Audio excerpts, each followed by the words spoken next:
continuons cette galerie de portraits d'Alsaciennes et d'Alsaciens qui veulent redonner un sens à Noël, partage, entraide. Je vous présente Jean, armé du salut, et Christophe, vivre Noël ensemble. Bonjour messieurs. Bonjour. Jean, on va commencer avec vous. Louise a ouvert ce plateau, c'est l'une de vos bénévoles. Combien de personnes actuellement sont mobilisées à Strasbourg avec ces fameuses marmites de l'armée du salut? Eh bien, il y a environ une cinquantaine de personnes qui se relaient avec des pauses d'1 heure dans la rue, quel que soit le temps, quelle que soit la température, pour collecter pendant 10 jours dans les rues de Strasbourg pour les marmites de l'armée du salut. C'est notre collecte annuelle. Cet argent vous sert à quoi? Eh bien, c'est notre fonds d'action sociale pour toute l'année. Principalement, il va être utilisé lors de notre permanence sociale pour les distributions alimentaires, les secours, pour diverses dépenses de chauffage, d'électricité, et puis aussi les dépenses de transport. Beaucoup de nos concitoyens ici à Strasbourg ont besoin d'aide pour pouvoir prendre les transports en commun. Alors Louise me disait, elle présente son métier, elle arrive à discuter, mais de temps en temps les gens ont un petit peu d'oursin dans les poches. Est-ce que vous sentez que c'est difficile aujourd'hui de faire donner ? Alors ça fait des années que je fais ce métier et je dois dire que je me réjouis toujours de ce que les gens font et de ce que leur cœur leur permet de faire.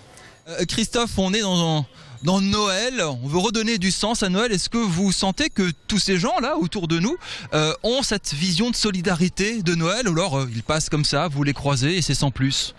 Je pourrais pas parler de tous les passants qu'on va croiser aujourd'hui, mais en tout cas ce que je remarque c'est qu'au sein de l'opération Vivre Noël Ensemble, il y a beaucoup de personnes qui nous appellent spontanément pour se proposer, pour venir nous aider pendant les événements que nous organisons le 23 et le 24 décembre. Alors ça c'est une très belle opération, ça se passe à Strasbourg. Le but du jeu c'est d'essayer d'offrir un Noël en repas de fête aux plus démunis. Et là, on parle d'un repas qui pourrait rassembler plus de 500 personnes à Strasbourg, c'est ça, dans 9 lieux différents. Alors c'est la 12e édition cette année.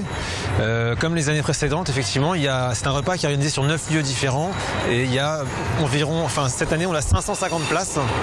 Et on sait qu'on va les remplir dans les prochains jours. 550 personnes, combien d'associations mobilisées pour venir à leur aide? Il y a l'Armée du Salut qui participe. L'Armée du Salut est un membre du collectif dès le début d'ailleurs.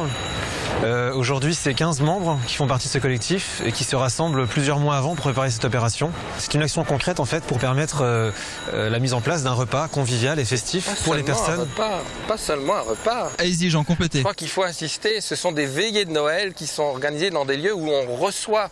Et donc les personnes sont reçues et on vit ensemble Noël. Donc notre nom aussi il dit que c'est une veillée, on va le vivre. Donc ça commence sur la place Kléber, on fait un apéritif. 24 au soir, 17h, ça commence ici, place Kléber. Le centre de Strasbourg va commencer la veillée avec toutes ces personnes invitées qui se rassemblent là, sur la place Kléber. Et on a des animations musicales. Et en fait, c'est cet amuse-bouche qu'on organise sur la place Kléber. C'est le moment où on invite aussi les passants, les touristes, les Strasbourgeois, mais toutes les personnes qui sont invitées par le réseau associatif à venir participer à ce moment de fête. Tout le monde est associé, voilà. Et c'est là où on est vraiment dans le dialogue. On a les plus démunis et tout le monde, ensemble. Et vous au milieu. Et là, c'est quelle image que vous voulez donner à ce moment-là? Je ne sais pas si on cherche vraiment à donner une image, mais ce qu'on a envie, c'est que toutes les personnes se sentent les bienvenues.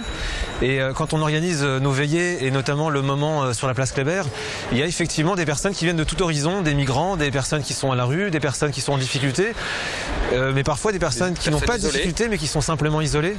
Et c'est un moment qu'on va passer tous ensemble, il y aura des animations musicales, et c'est un moment qui se veut aussi festif, et c'est là où on va partager vraiment l'esprit de Noël. L'esprit de Noël, justement, pour vous aujourd'hui, est-ce qu'il est respecté, est-ce qu'il est défendu? Il ne faut pas cesser de signaler qu'il y a besoin d'être... Il ne faut pas perdre confiance non plus. On est capable de faire face. Si on ne baisse pas les bras, si on a confiance, et on peut vivre cet esprit, se laisser saisir par l'imprévu et par des secours qui viennent au dernier moment. Donc nous, nos marmites en ce moment, elles sont plutôt en baisse.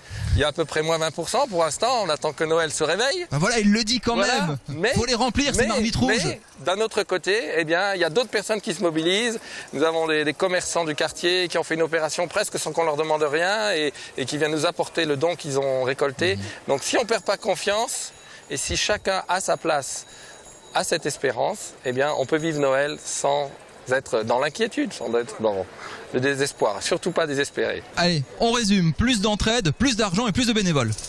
Tout à fait. Et la confiance. Gardez confiance. Je vous souhaite un excellent Noël. Merci beaucoup Christophe, merci beaucoup Jean.